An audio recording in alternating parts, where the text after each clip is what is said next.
Hello, everyone, and welcome to our fourth Colonial Market. I am Margot Copera, Public Programs Manager here at the Maryland Center for History and Culture. And I have my colleague, Alex, here with me as well. Hey everyone, my name is Alex Lostein. I am the Museum Learning Manager and Associate Curator at the Maryland Center for History and Culture. Thanks for joining us tonight. Hope you're excited to answer some trivia questions and learn more about colonial and post-Revolutionary War history and have fun. Thank you for joining us. This program is being recorded on a webinar. So as you know, might know already, I would like to point out the Q&A function at the bottom of your screen. This is where you can put in some questions if you have them for either Alex or I. And we also have the chat, and we welcome you to use that as well. We'll be monitoring them throughout the program while we're asking our trivia questions. So let's get to it. I hope grab your pint of whatever it is you're drinking. I'm drinking water. So Alex, what do you have there? I have water. You have water? Yeah, we're gonna be talking a lot, so I might as well just keep my throat. Your throat good. Yeah. Well, yes, because we're on the clock, right, Alex? We are working. So we're trying to stay professional and body at the same time. So here we go. Cheers. Let's get to it. Okay, so there are 5 rounds of trivia tonight, and we're playing for bragging rights. There will be 5 questions in each round, and between each round of trivia, we will have a timeout or a deep dive in this case. And this year, the Colonial Market Virtual Tavern Trivia is focusing on our newest exhibition, The Unfinished Revolution, in which Alex actually played a very large part in helping to create. So get your pens and pencils ready, your mug in your hand, your tankard in your hand, and let's get ready to start round 1, the Revolutionary War. Okay, first question. By the way, I will read the question. The slide will come up, but then I will read it again. There will be a poll on your screen, and you can answer it through the poll. The poll will stay up for a little bit, and then we'll see how everyone else did. All right, first question. During the American Revolution, these individuals followed the Continental Army and sold items not normally provided by the Army. What is their title? A, peddlers, B, supply merchants, C, quartermasters, D, settlers. So we're going to give a couple of seconds for you to digest that question. And now we're going to put the poll up, and you can answer that. And we're getting the results in. Curious to see what most people say. Yeah, actually, if you said settlers, you are right. D, settlers. Settlers sold items such as food, tobacco, clothing, and liquor to troops. Congress actually licensed settlers to, Congress actually licensed settlers to, as they were under the control of the Army, and the Army only permitted soldiers from buying from certain approved providers. Washington restricted access 10 days to being commander-in-chief because the settlers had been so daring as to supply the soldiers with immoderate quantities of rum. Isn't that right, Alex? Yeah, there were some good settlers, some bad settlers, but they were with the Army the entire way. Good old settlers. All right, question 2.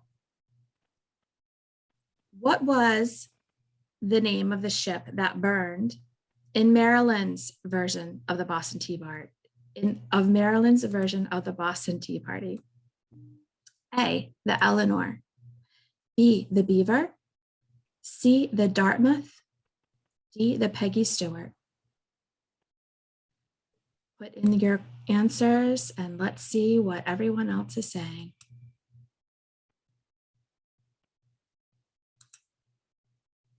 What do you think, Alex? Oh, I know the answer. I'm not going to give it away. I didn't know the answer before I started working at the museum. Okay, well, it seems like we have a winner. The answer is D, the Peggy Stewart. And on October 14th, 1774, the Peggy Stewart sailed into the Annapolis harbor with 2,000 pounds of tea, 53 indentured servants, and many other goods. In order for the goods and the indentured servants aboard the ship to come ashore, taxes had to be collected. Anthony Stewart, the co-owner of the ship, paid the taxes, and angering many in Annapolis were the payment of taxes had been banned. As a result, a committee was formed to figure out what to do and to hold off a mob from destroying the ship. Nevertheless, a decision was made to burn the ship and the tea. So, what's funny is this mob, they initially threatened to burn the tea, burn the ship, and burn Anthony Stewart's house. So he got kind of lucky with just his ship being burned. Yikes. Question 3. Let's just get to it. Where is the site of the largest clash in Maryland during the Revolutionary War? A, Frederick. B, St. Mary's City. C, St. George's Island. D, Baltimore. Where is the site of the largest clash in Maryland during the Revolutionary War? And if you attended Colonial Market Virtual Tavern Trivia last year, you would know this answer. What did we say? The votes are in. Very interesting. Most of you said Frederick. Alex, what's the right answer? The right answer is St. George's Island. Yep. On July 17, 1776, British forces who had escaped by ship from Williamsburg, Virginia, and attempted to land on the mainland of Maryland. Maryland's flying camp, under the command of Captain Beale, I guess that's Beale, drove back the invading British who were trying to invade the mainland through St. George's Island, which is in St. Mary's County on the Potomac River. And incidentally, I said this last year, but it's still happening. The exact location still isn't known, but there is interpretation of the site has begun through Preservation Maryland, who received a grant from the American Battlefield Protection Program. So more to come on that. I haven't heard anything more about what the latest is on their finding. If you know and I don't, put that in the chat. Okay, so the question 4, we've got 2 more. Which was the first city in Maryland served as capital of the United States? A, Baltimore. B, Elkton. C, Frederick. D, Annapolis. First city to serve as capital of the United States. We got a lot of Fredericks last time, so maybe we'll get it again this time. And Annapolis makes sense, right? Yeah, we're like sense. In the 1770s, I guess it makes sense. The correct answer is not Annapolis, but Baltimore. It served from December 20th to February 27th, as the capital. The Continental Congress met at a tavern where the Royal Farms Arena is now located. It was dubbed Congress Hall in Baltimore, And as they were evacuating Philadelphia due to the British advance, Baltimore was it. Baltimore was the happening spot. Last question in this round, question 5. This printer printed the first copy of the Declaration of Independence that included the signers' names. A, John Dunlap, B, Ezekiel Russell, C, Mary Catherine Goddard, D, Benjamin Franklin. What do we think? I didn't know this either until I started working at our museum. And that's a shame. Yeah, it's an interesting story. But it is an interesting story. We'll learn about it in a second. I hope we see Tradesman Thomas soon.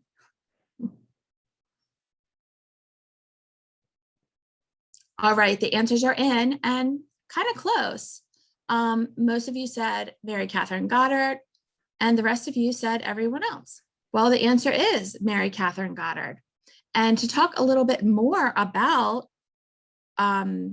Mary Catherine Goddard and her name on this copy is our good friend that we haven't seen in a while, Tradesman Thomas.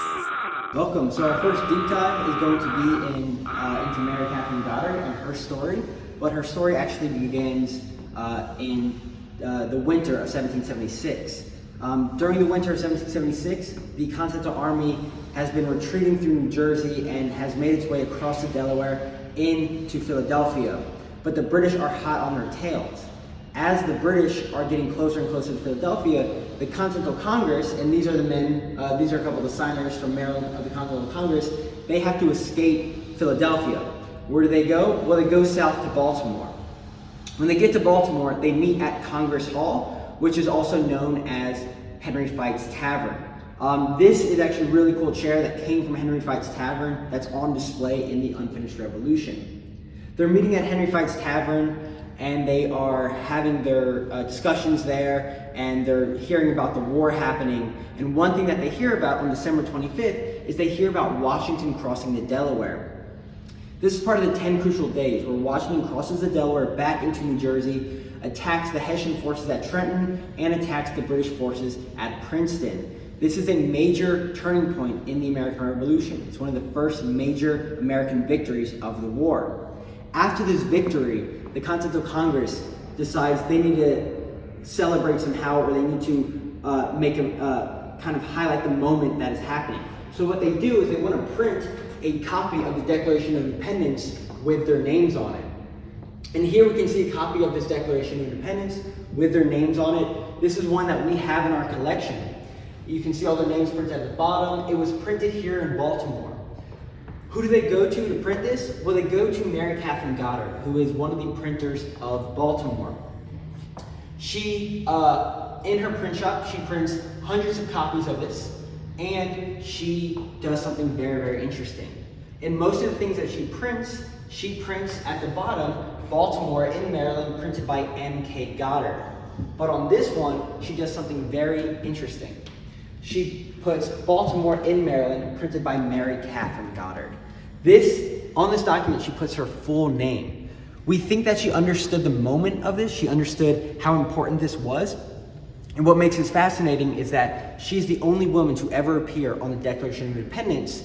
But what's even more interesting is while these men right here, the signers, were putting their lives at risk if the British had won, Mary Catherine Goddard is also putting her lives at risk. Because had the Continental Congress been defeated, had the Continental Army been defeated by the British, Mary Catherine Goddard may have been hanged as a treasonist.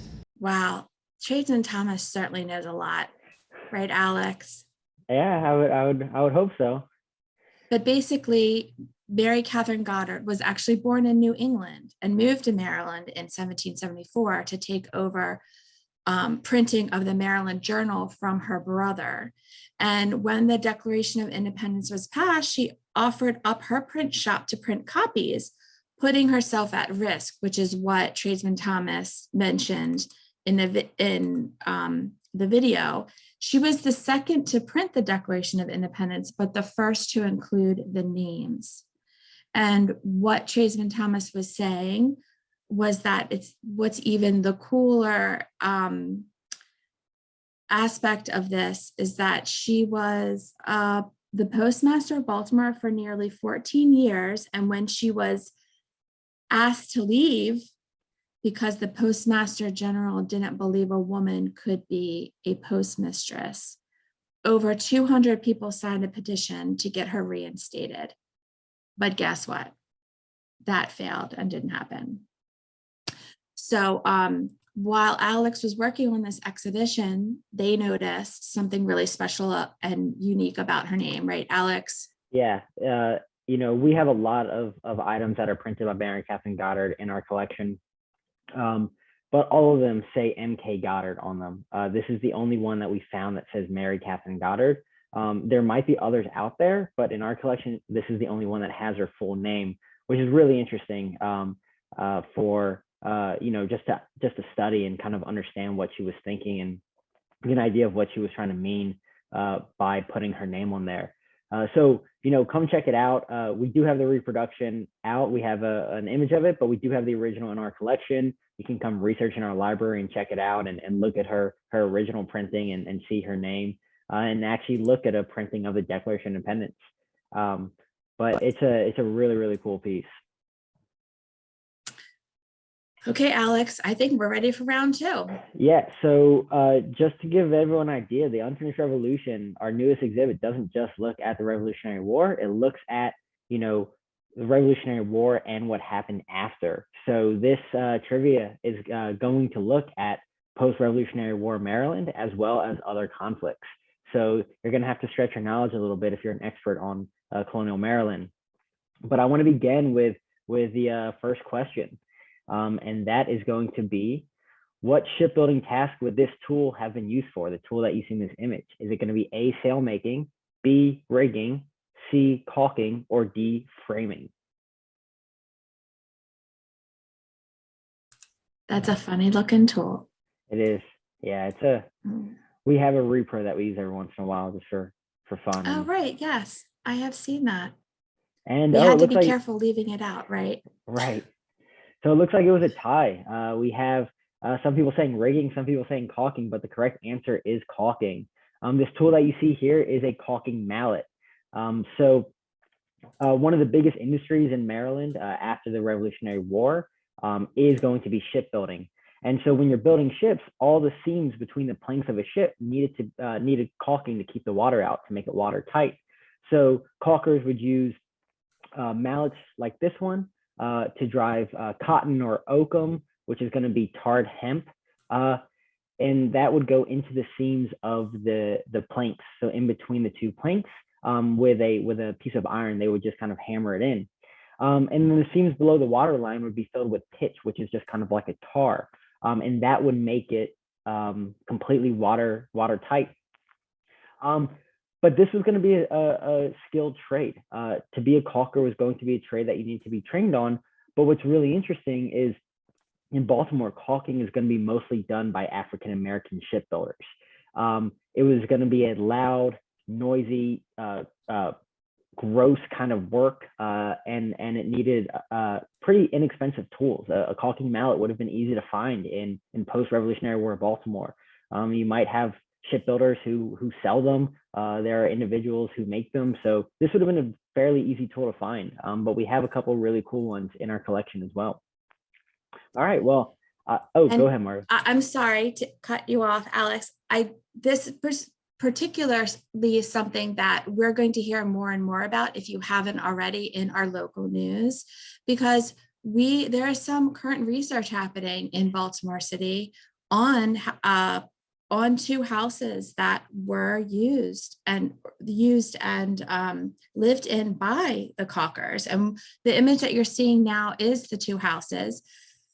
They are 1612 and 1614 South Wolf Street. They are two of the smallest and oldest wooden homes remaining in Fells Point.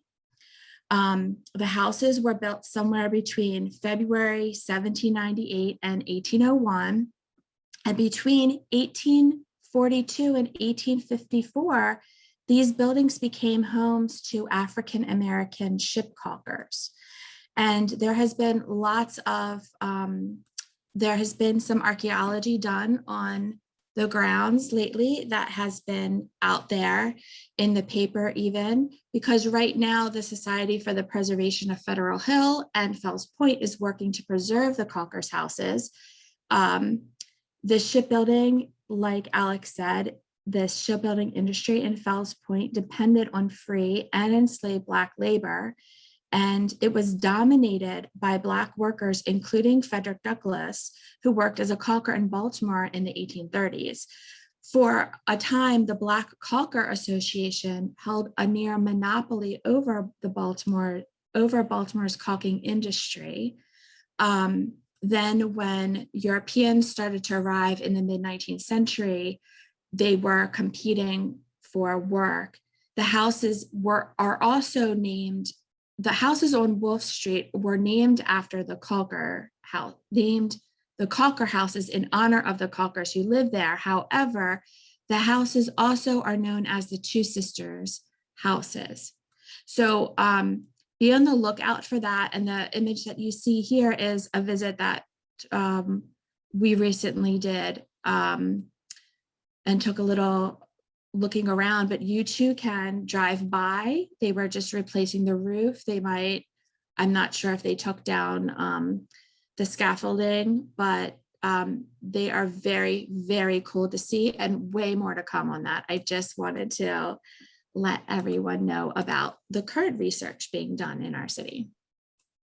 Thanks, Margo. Yeah, check that out. It's a really cool project. All right, so staying with the ships, building a ship in the 18th and 19th century was going to be a laborious task. So how many trees were required for every 1 ton of shipping capacity, or for the size of the ship? What do you think? How many trees were required? We'll get that. Yeah, there we go. When I found this out, I was pretty fascinated. I feel like it should be more than 2.5 trees. Like, I feel like it should be more than that. Yeah, it's surprising. All right, let's see what we got. So most people said 2.5 trees, which is what Margo was thinking, right? But the correct answer is actually 1.5 trees. So this is really interesting. For every ton of shipping capacity, a vessel required almost 1.5 trees to complete. A barge, which we're going to be sailing up and down the Chesapeake, carrying goods, that would require nearly 30 oak trees to complete 1 barge, while a third-rate ship of the line, which is going to be a fairly medium-sized warship. So if you imagine like a big, like British warships, like think about a little bit smaller than that, that's going to be a third-rate ship of the line. That would take 2,000 trees to build. So resources in Maryland were abundant. There were tons of trees. There were tons of, places to get tar, your pitch. There was tons of places to get rope. But this is going to put a strain on the environment. And so Maryland is actually going to be its environment is going to be strained by shipbuilding. And in Maryland, early shipbuilding before the Revolutionary War was building ships for British merchants. After the Revolutionary War, they're building ships for Maryland merchants. So Maryland merchants can sail the seas. And that's going to lead us into our next question. All right. So after the Revolutionary War, Maryland merchants were able to go to new ports and bring home new goods. Where would merchants have gotten goods like these? There should be a picture, maybe. If not, it is going to be, I'll give you an idea. Okay, well, it's going to be porcelain. It's all good. 10 auto errors. Where would people have gotten porcelain from, or really, really nice porcelain? I think the answer already popped up too, so we'll make this a quick one. You shouldn't have said that, because maybe someone wasn't paying attention. Yeah. We'll but there are there are other countries that tried porcelain. So yeah, so most people either knew this off the top of their head or saw the answer as it popped up, but it is China, right? So when we think of the term China, like in terms of porcelain, right? Chinese porcelain is a type of porcelain. Most Baltimore merchants would have preferred to trade with Europe and the West Indies. Why? Well, it's closer. It's easier to go to Europe. It's easier to go to the West Indies. But there were some Maryland merchants who sailed nearly 16,000 miles to trade with China. These merchants would return with goods that were considered exotic in Maryland, such as tea, spices, opium, fine tableware, and as talked about, China or China porcelain. Chinese trade items became increasingly sought after by wealthy Marylanders, as well as a growing middle class. So if you visit the Unfinished Revolution, you actually see three examples of really, really nice porcelain that was part of this China trade. But it is 16,000 miles to sail there and back, and you're doing this on a sailing vessel, so you're not going super fast. So that was going to be a risky trip that a lot of merchants would have taken. All right, on to the next question.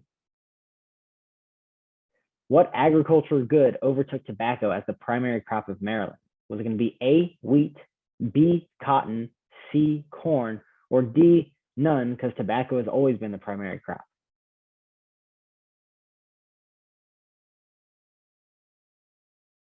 Let's see what we got.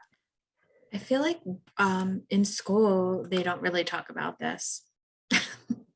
No, I mean, I was raised in Tennessee, so I don't know what Maryland schools talked about growing up, but let's see what most people say. Oh, wow, this is a close one, actually. So most people said tobacco has always been the primary crop. Some were split between corn and wheat, and a couple said cotton. The correct answer is wheat. So wheat and flour, actually, after the American Revolution, surpassed tobacco as the primary export of Maryland. What's interesting is the Napoleonic Wars start raging in Europe after the American Revolution, and that's really good for Maryland because European nations are going to turn to mid-Atlantic farmers in Maryland and Pennsylvania for their grain. So in 1793, flour exports from Baltimore exceeded 200,000 barrels, which is over 5 times its pre-revolutionary export of wheat. And while Baltimore traded a lot with Europe, a lot of merchants also found larger profits by exporting the wheat to the West Indies. Plantation owners in the West Indies actually didn't view Maryland wheat as good as quality as Pennsylvania wheat. So they would serve the Maryland wheat to those that they enslaved on their plantations. And so Maryland starts growing because of its wheat export. And as it's growing, there's a growing middle class. A lot of farmers are becoming wealthy. They're able to buy China, new goods coming in. But as these plantations are growing, there's also increased number of enslaved individuals that are being born and being sold into slavery in Maryland.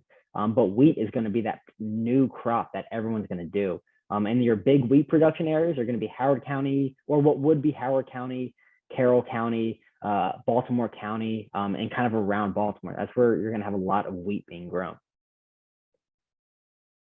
All right, so this is a question that is, we have a great deep dive that's going to come up after this one. So in what year was our nation's first resident repertory theatrical company, whose name was the Maryland Company of Comedians, founded in Baltimore? Was it A, 1781, B, 1787, C, 1794, or D, 1813? Now, I didn't know this one until I learned from our guest. So who knows? But he'll explain more about that. Right. I didn't know either. This one, we're just, I think out of most people on staff, that there are some gaps, and this is a gap. But we learn new things every day. Yes. And right, if we don't know, we invite people. So let's see what we have as the answer. Ooh. All right. Oh, most people said 1794. Well, the correct answer is 1781. And about music in this period, we're actually bringing in a special guest to zoom in, Mr.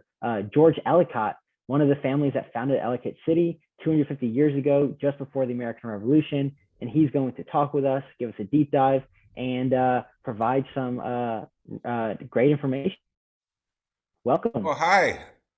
George Ellicott here at your service. It's Margot and Alex. Good to see you again. Well, see you in this strange Zoom environment that I'm learning all about here.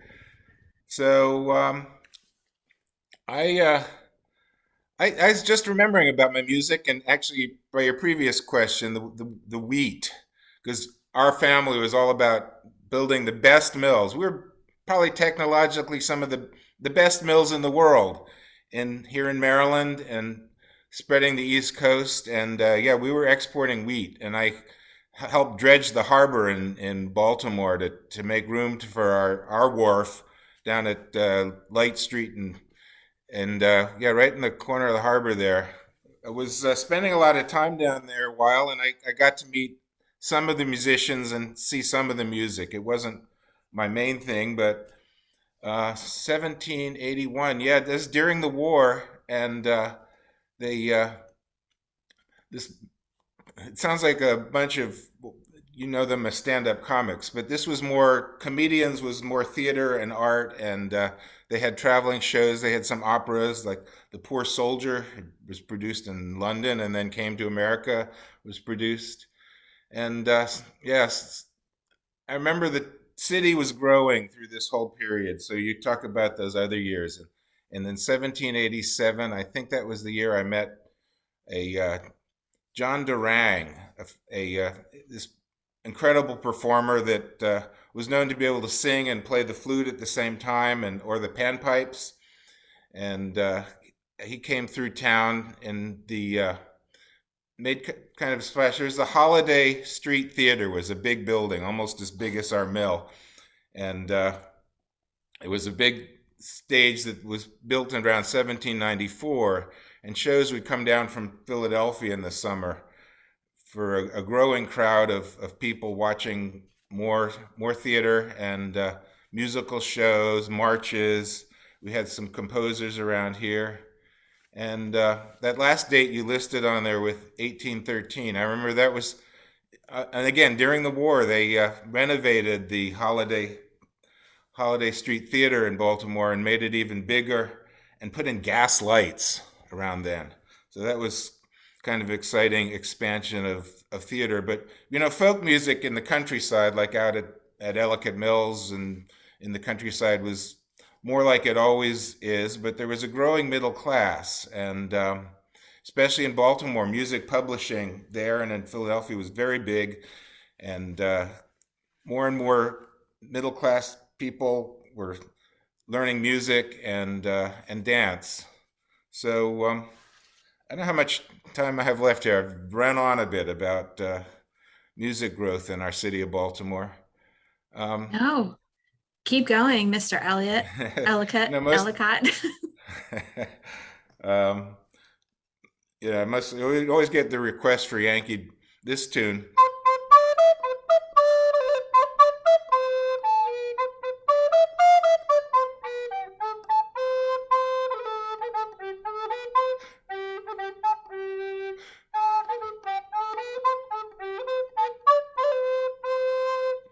And that tune ran popular for just forever. I was, you know, just a youth of 17 years when I came down and the war was going on. And fortunately, there was no fighting in our area, but so we were in the background.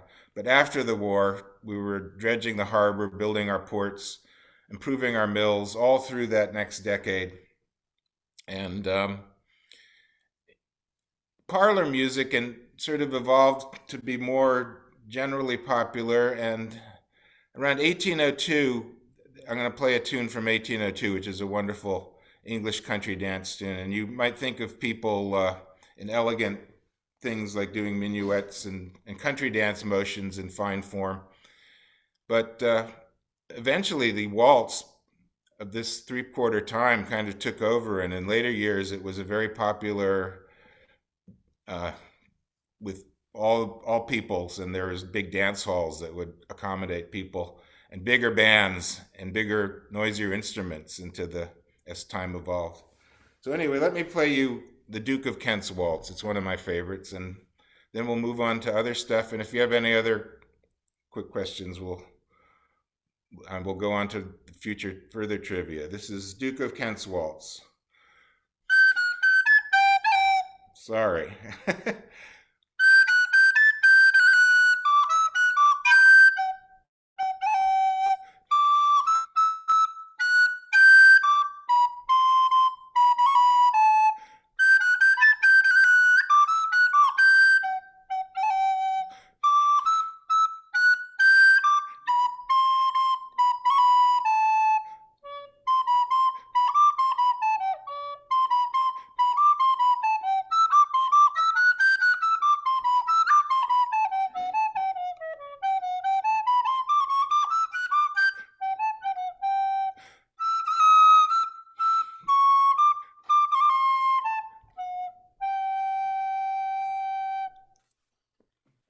So let me end with that, and Very nice. thank you for letting me come in and explore this Zoom way to meet people. Now, Mr. Ellicott, um, you have something very special happening, or a part of something very special coming up in the new year in 2022. What's happening? They've brought me back from the dead for this. It's 250th anniversary of Ellicott City, and I'm actually 261 years old now. But they're going to be celebrating all sorts of events over the whole age of Ellicott City with shows and history talks and productions. And I hear the Maryland Museum may have an Ellicott special exhibit for next year as well. So celebrating 250 years in what was Ellicott Mills, as I grew up there, as I reached manhood, got married, built a house, which is still in town there. You can see George Ellicott's house off Frederick Road and right near the Patapsco River. So come on out, and you may find me on the street there and anytime in Ellicott City in the next year. And Yes, we encourage everyone to come out and see that. And you actually have a little contest or something happening where it's called Where's George, I think, if people spot you around the city. They can post the best photo at I Found George in Ellicott City. We might see it and give you another complimentary prize, an appreciation for getting a good shot. I like action shots when people get me doing something dramatic. So, Could you repeat the name of the last song that you just played? Some people were wondering what the name of that was. That is the Duke of Kent's Waltz. The Duke of Kent's Waltz. From a country dance collection in 1802. Well, thank you, George Ellicott, for joining us today and playing some music and talking a little bit about yourself. We really appreciate it, and we learned a little something. Well, thank you. I think we're going to see you soon. Okay, bye-bye. Bye. Okay, that was such a nice surprise. A nice little break. Absolutely. Well, we are going to start our third round of trivia, the quasi-war. So everyone get ready for our first question. Okay, question 1. The quasi-war is a little-known undeclared naval war between the United States and what nation?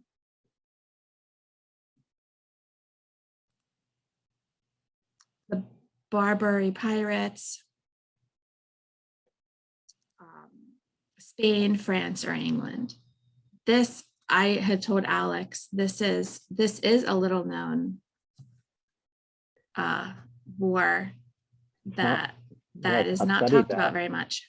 Yeah, it's there's not a lot of museums have stuff on it, but we do, so that's cool.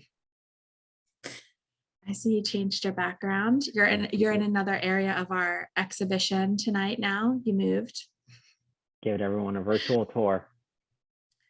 Okay, so we have most of you said the Barbary Pirates. Some of you said Spain and France. The correct answer is it is actually France.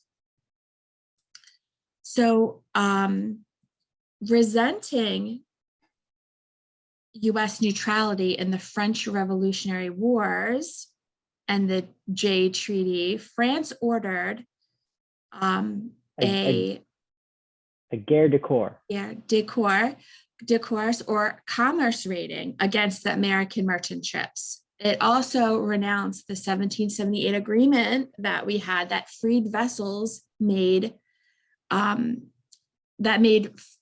free vessels made free goods. Do you want to explain that a little bit, Alex? Yes. So after the American Revolution, America is under the idea that if an American ship is neutral, all the goods that are on that ship are considered neutral.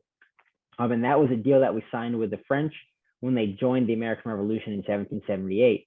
So that a deal said that free vessels made free goods, a neutral ship, neutral goods.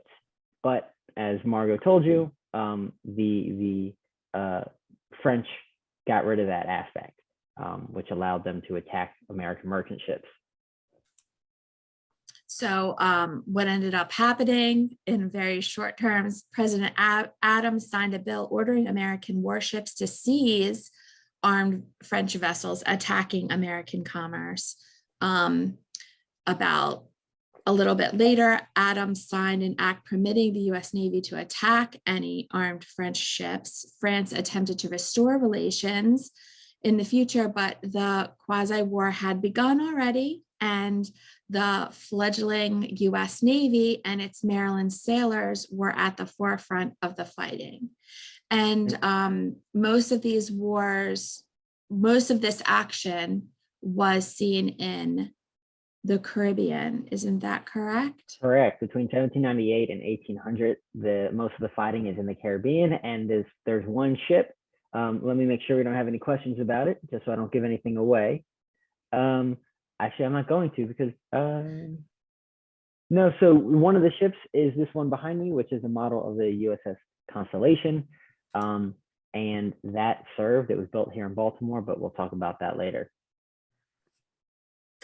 Question 2.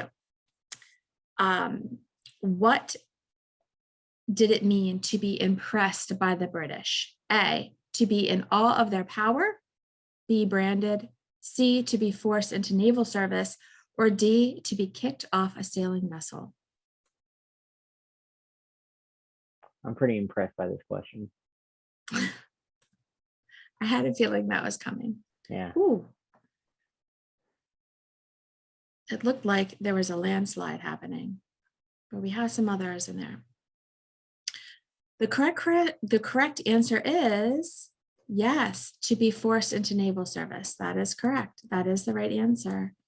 By the end of the quasi-war, complaints about British searches and seizures of American merchant vessels and the imprisonment of their sailors mounted. As protests grew, so did the anti-British sentiment in the United States. So throughout the late 1700s and early 1800s, the British Navy regularly and sometimes violently seized American vessels and impressed thousands of American sailors. And this, of course, just increased the tensions that were already there. And at the time, President Thomas Jefferson, it caused him to enforce a trade embargo, but it only caused a national depression. So this diplomacy failed, ships are being seized, impressment is continuing, and friction between British, Allied indigenous peoples, and American frontiers people escalated. It's just not a good scene. And this is gonna create something a little bit later. If you want to know about an impressment situation that happened during the quasi-war, just look up the USS Baltimore incident. That will give you a good idea of what it was like between American sailors and British military vessels. Question 3. What was the daily ration of spirits for a US sailor? Now we're talking. 1 US pint, 1/2 US pint, 1 gill, or 1 keg? What did they get? A keg would be nice. Can you imagine? But maybe that's the right answer. I don't know. That would be kind of hard to like carry around with you, but maybe it added up to a keg.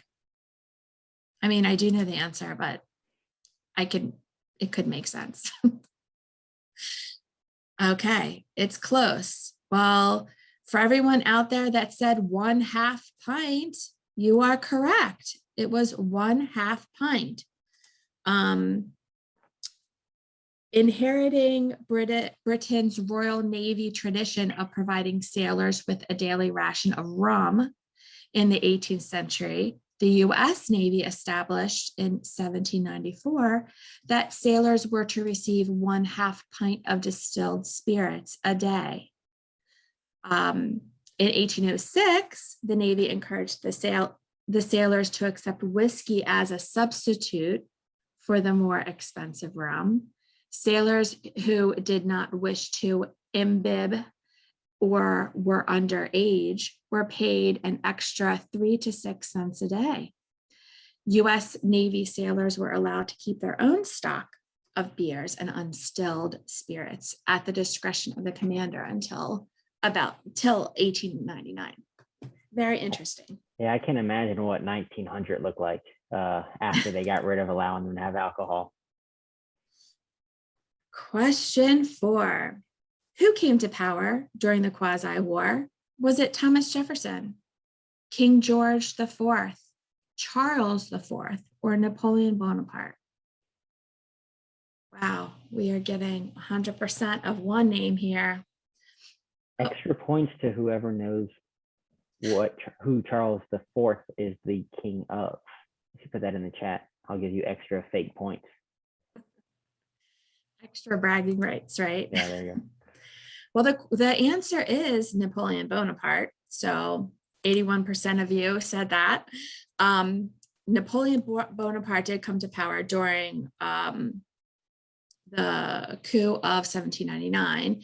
And not wanting to push the United States into the arms of Great Britain, Napoleon sought to end the Quasi-War when reports reached France in July of 1798 of America's decision to fight. The French government reversed its policies.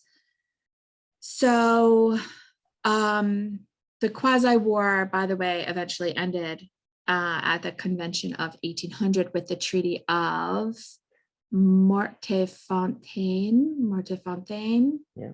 Yep. Or is your French better than mine? My French is terrible, but it's Mortefontaine. Yes. Okay. So did anyone get your extra bragging rights? I don't know if anyone put it in, but I'll just give it the answer. It's Spain. He was the king of Spain during that time. Tricky. Okay, the last question for this round. The USS Constellation, which is behind Alex at the moment, was built in 1797 and served valiantly in the Quasi-War with France. What nickname did the French give her? Yankee Racehorse, B, American Terror, C, Indestructible, or they didn't give it a nickname and we're just making that up. We're making you think that they did. That could be it too. What do you guys think out there? I think American Terror is a really good name. Yeah. We'll just have to see what people say. It is not Old Ironsides. That is a different ship. Okay, I think everyone is in. The answer is Yankee Racehorse. And we have a special visit again from Tradesman Thomas. He is going to talk about that ship, that the Constellation that's behind Alex and in our exhibition. Welcome to our second deep dive. This time we're going to look at the 1797 Constellation.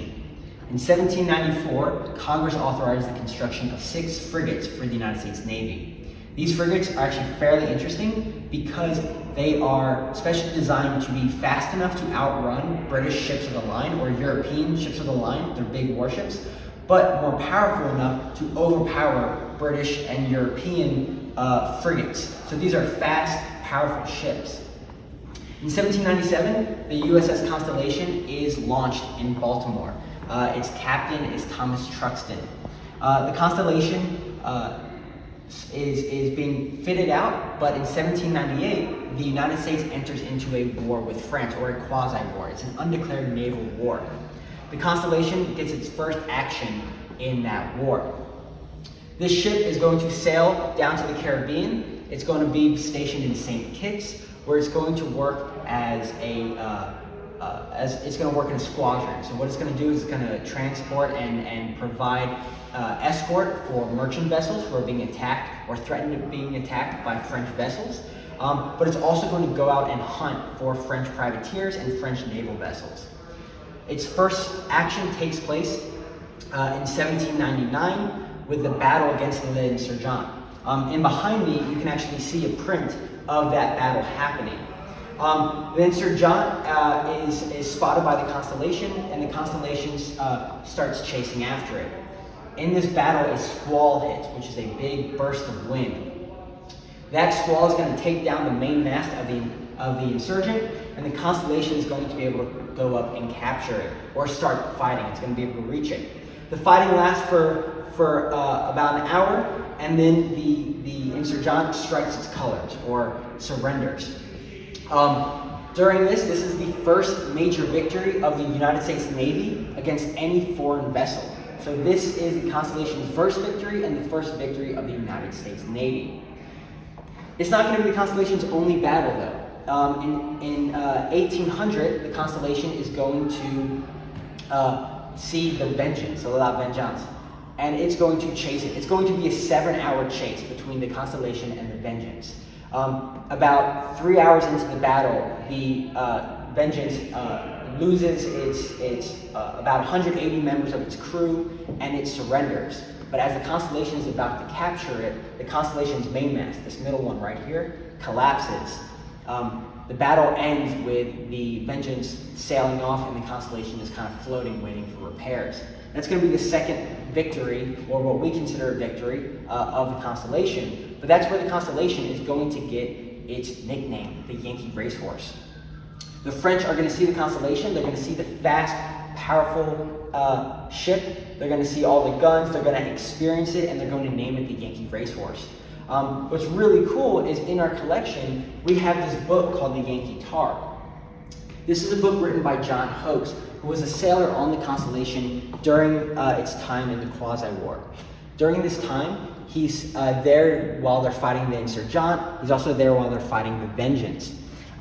He talks about his experiences, and actually what happens is during the battle with the Vengeance, he actually loses his arm below the elbow. It's taken off by a cannonball, and he talks about that in his story. The book is on display, but we do have the story. If you want to come visit, we have it kind of highlighted so you can read what happened to him. What's really interesting about this ship and the Constellation itself is the debate over the Constellation that's in the Inner Harbor currently. Some people might say that it's the same ship. A lot of people say it's a different ship. It is a different ship. The Constellation was taken apart before the new Constellation had been built, the one that is known for its Civil War service. What is interesting, though, is that a couple of bolts, a couple of metal pieces from the original Constellation are in the new one down at the Inner Harbor, paying homage to the service of the Constellation from 1797. Thank you, Tradesman Thomas. He's always a wealth of knowledge. Yeah. I learned so much from him all the time. It's a really cool model. If you come to the museum, check it out. It's really interesting. Both sides have kind of like different sides that you can see what it looks like. But this book this guy's story is really fascinating. He's very calm about losing his arm, but that might also be because he's writing about it like 40 years later. I see. And yeah, that is really fascinating. And there are some really cool illustrations in that book, actually, right, Alex? Yeah, there's some hand-drawn illustrations that were then printed of the Constellation. But this exhibit doesn't just talk about the Quasi-War. It leads into the War of 1812 because these two wars, the Revolutionary War, the War of 1812, are connected. So let's hope you all can keep up the great work, and let's start with question 1. And this is our last round. I'm sorry, this is our last round, round 4. So before the British could attack Washington, D.C. and Baltimore, the British had to stop Commodore Joshua Barney's flotilla. What was the nickname of Joshua Barney's flotilla? Was it A, the Mosquito Fleet, B, the Barge Flotilla, C, the Chesapeake Navy, or D, the Creek Fleet? I am going to nerd out on this answer for a minute after you give a little bit of an explanation. So I hope you don't mind. I don't mind. All right, let's see what people put. So we got answers coming in, and it's most people put Mosquito Fleet. A lot of people put Creek Fleet, but the correct answer is the Mosquito Fleet. In July of 1813, Joshua Barney, he is a Revolutionary War hero and naval veteran, and he devised an idea to defend the Chesapeake. And so he constructs a fleet of that are barges of 100 feet long, about 15 feet wide, that each have a heavy long gun on them and a light sail. And they were designed to be able to move quickly throughout the Chesapeake and go up the creeks. And the reason they were called the Mosquito Fleet is because they were annoying to the British like mosquitoes were. Their whole purpose was to annoy the British, to attack the British, and their success came in the fact that they frustrated the British fleet and Admiral Cockburn, and it was his goal to destroy this mosquito fleet. And before he could destroy it, when he had it trapped, Joshua Barney put the final knife in the back, or the knife into Cockburn, and blew it up himself. So this is it's called the Mosquito Fleet because mosquitoes are annoying, and they want to be annoying to the British. Yeah, the whole Joshua Barney, I'm not a naturally a maritime oriented person, but there are some really great things about Joshua Barney. And there's a lot of really good research that has happened and is happening about Joshua Barney's mosquito fleet. And what I wanted to say is that this in 2000, well, I guess first off is that this mosquito fleet that Joshua Barney had was actually kind of like a makeshift fleet with kind of like hodgepodge things. Isn't that right, Alex? Yeah, so they were kind of getting wood from everywhere to build these barges, just different types of wood, making them. It was, the sailors didn't really have uniforms. They were just kind of wearing what they had. And what's interesting also is that it was a integrated fleet. So there were white and black sailors who were part of Joshua Barney's fleet, or flotilla, I should say. Right. So you also will see it referred to as Barney's flotilla. Barney was actually born near what is now Dundalk, Maryland, and he was a veteran of the Revolutionary War who re-entered naval service after the war with Britain broke out in 1812. And in the summer of 1814,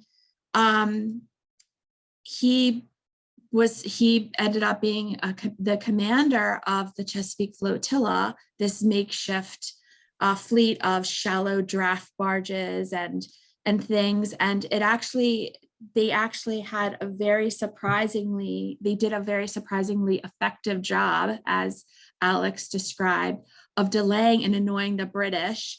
And what is also very interesting is that this all occurred there was a battle in southern Maryland at the Battle of St. Leonard Creek, which is at the mouth of the Patuxent, or at the Patuxent River. And what ended up happening was that Barney actually ended up scuttling his fleet. Do you have anything else, a little bit more about that, Alex? Yeah, so the British had it trapped, and the British wanted to capture the fleet, and Barney scuttled most of the fleet except for a couple, and then they marched on foot as foot soldiers. But this allowed the victory over the mosquito fleet allowed the British to then start their assault on Washington D.C. and Baltimore. We actually have two pieces of the mosquito fleet on display in the exhibit. One's a larger piece, one's a smaller piece, but they are pieces of this mosquito fleet. And yeah, someone said, is it like the Cajun Navy from Katrina, where just like everyday people are like kind of getting on boats and sailing? Yeah. So these are just people who are merchants or sailors, or just kind of making up this navy. They're not, they're kind of an ad hoc unofficial navy, but they do have leadership by Joshua Barney, who is a respected naval veteran.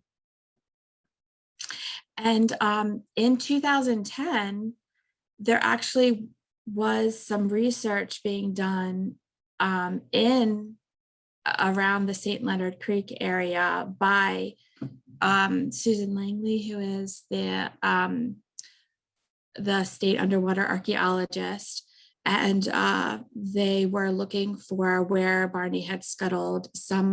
They estimate about 17 of his vessels were scuttled, including his flagship, which was the USS Scorpion, which is near a place known as Pig Point.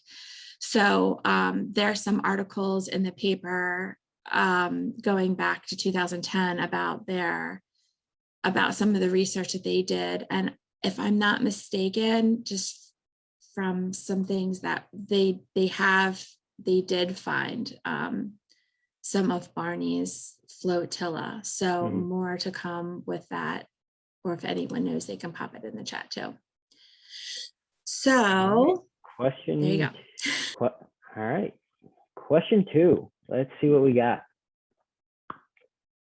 While creating what would become the Star Spangled Banner, a 30 by 42 foot garrison flag, Mary Pickersgill and her assistants outgrew the workshop and moved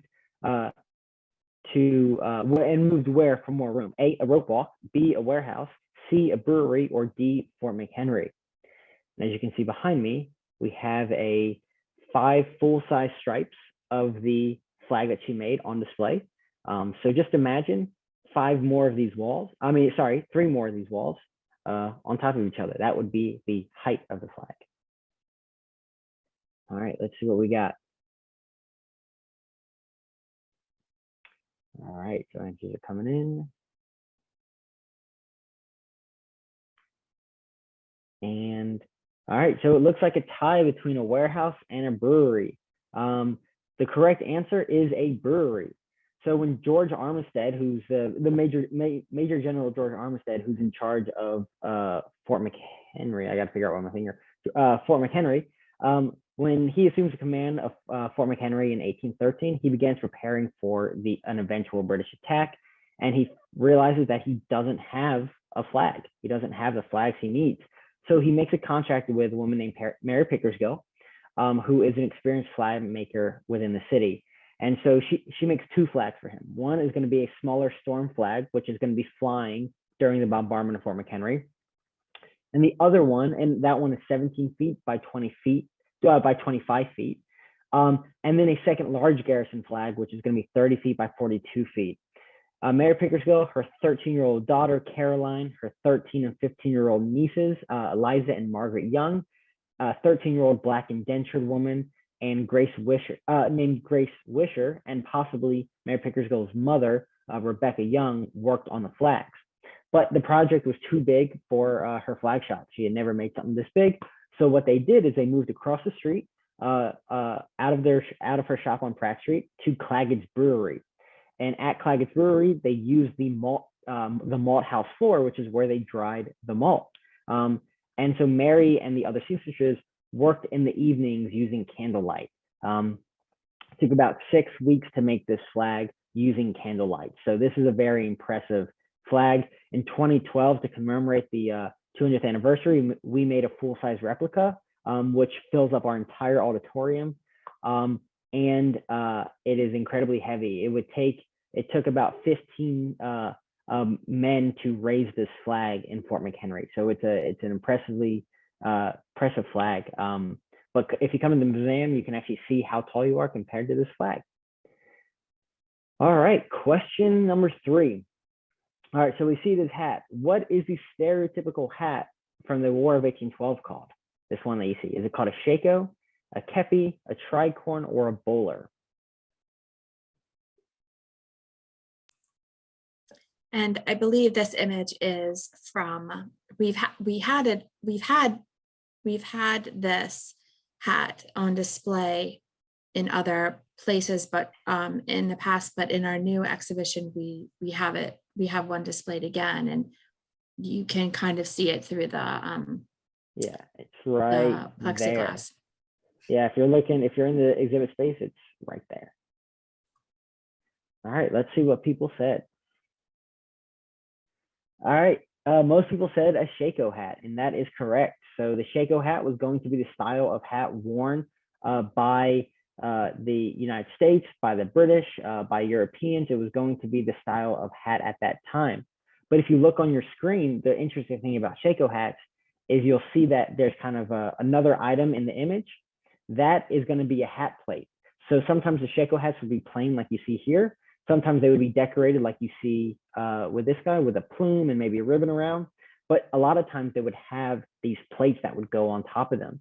Those plates would either be the symbol of the regiment, just a symbol of the United States or whatever country they're fighting for. They wouldn't really offer a lot of protection. The plates weren't armor. They were just designs that would go on the Shako hats. So that would have been the typical hat. I can tell you from personal experience, it's a lot less comfortable than a tricorn hat. The clothing from the War of 1812 is not as comfortable as the clothing that you would have worn during the Revolutionary period or the colonial period, but they're still pretty cool. Wow, that is really cool. I did not know about the plates with that being part of the hat. I did not know that about the plates. Yeah, it's interesting because sometimes you'll find these plates and not the leather, because the leather may have deteriorated in the ground, but you'll have these plates and you'll get an idea of, oh, okay, so this is where someone dropped their hat or was wounded or something. All right, question 4. After the successful defense of Baltimore, Baltimoreans may have gone to taverns to celebrate the victory. I know I would have. Among fermented brews, what was the most popular brew in an early 19th century tavern? Was it going to be A, beer, B, cider, C, wine, or D, small beer? I'm not quite sure what small beer is. Is it just a smaller beer or is it a different type? Oh, Alex.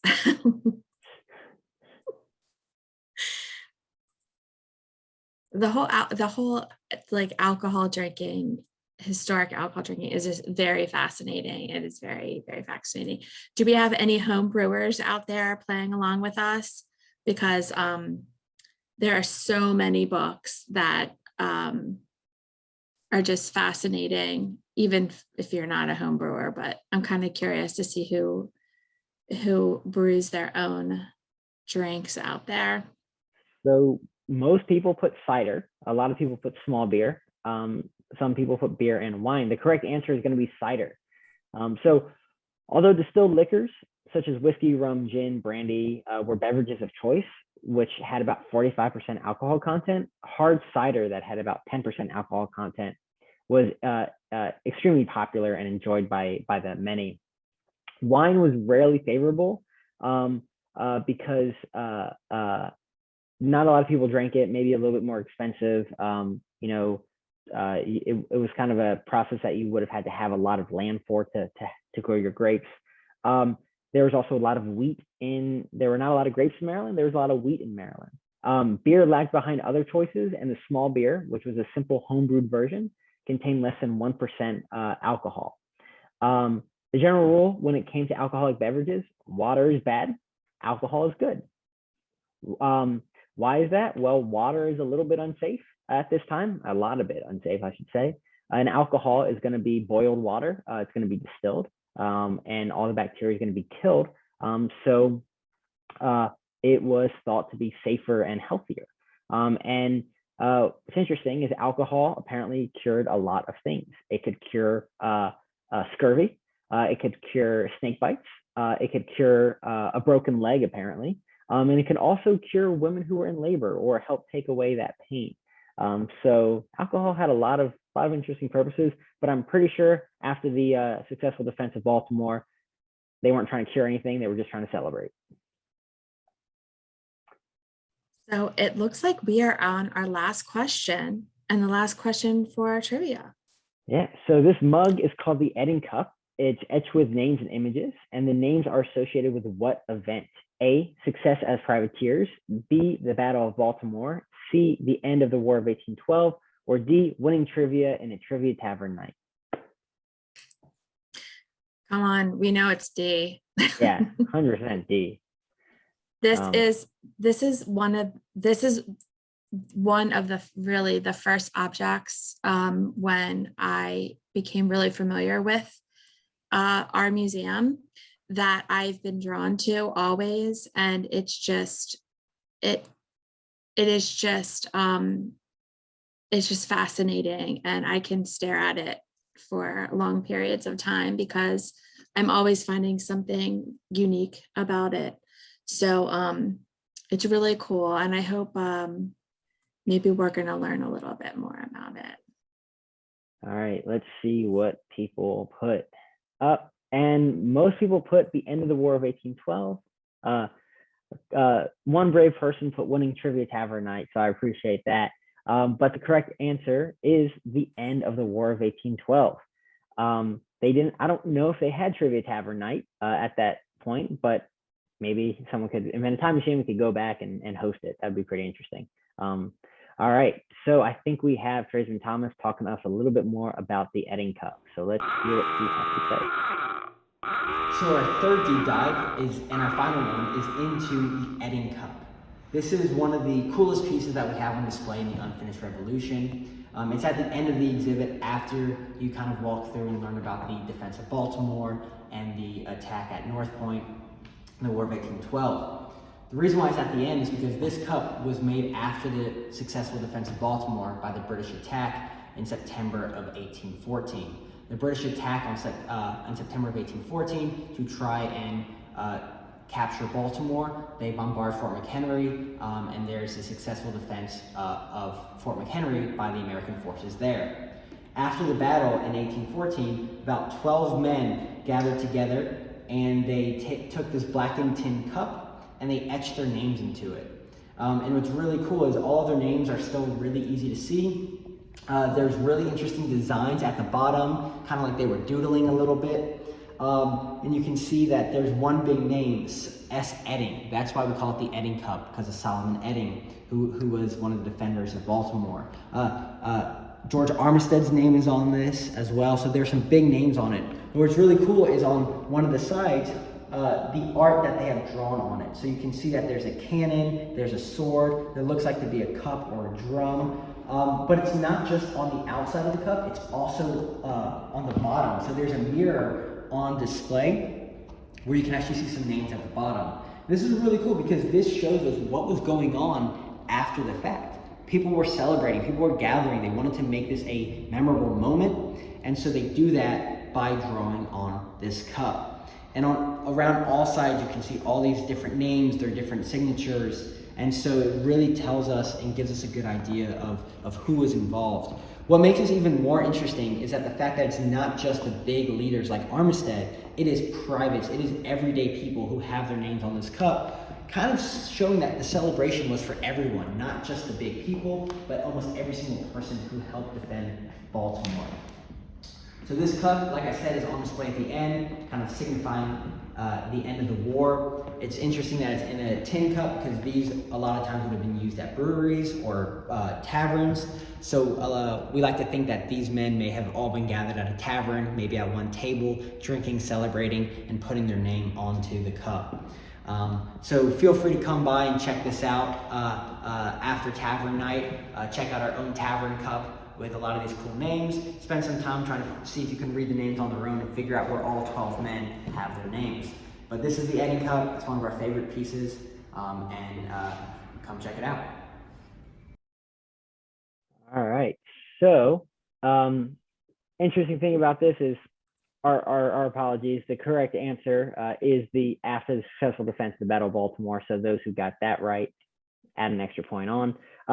But there are 12 names, and as you heard, the names range from generals to privates or colonels. So I'm going to go through some of the names. So you have Private I. Cohen, Colonel and George Armistead, Captain Matthew Simmons Bunbury, Lieutenant Andrew Clopper, Captain John Barry, Lieutenant Gregory Foy, Captain Charles Pennington, Lieutenant Jesse Eichelberger, Sergeant Christopher Coleman, Captain Frederick Evans, Lieutenant Levi Claggett, and Samuel Edding. And so these are the men whose names are on this cup. And this cup is now part of American history celebrating this moment. You can see that they graffitied on it. They drew their names on it. It looked like they were having a good time when they were doing this. At the bottom, it looks like someone was doodling and putting kind of pyramids at the bottom It's a really, really interesting piece, and I highly suggest you come and check it out. But how did everyone do? Did oh yeah, in Margot's going to put a link in the chat if you want to check out the Edding Cup online. She'll send the link for that. But did everyone? I just put we actually have to explore some of these objects that we were talking about today, and some more objects we have, not just in this exhibition, but throughout the whole museum, on display and not on display. Go right to our website, which has online resources, and we are building continually our digital collections, and I'm going to put that in the chat. You actually can look at the Edding Cup up close and personal, not only online, but of course when you go into the exhibition. But check that out. I just put the link in the chat for everyone to see. And there we have it. Did you have something else to say about the Edding Cup, Alex? No, it's a cool cup. I like it. I wish I could have a copy of my own. I have a little plastic one on my desk, but it's not as cool as the original. Yes. I want to thank everyone for coming out from your home to have some tavern trivia with us and celebrate our 4th Colonial Market. I would like you, if you enjoyed some of this, and also behind me, which we didn't discuss very much, we have Tench Tillman,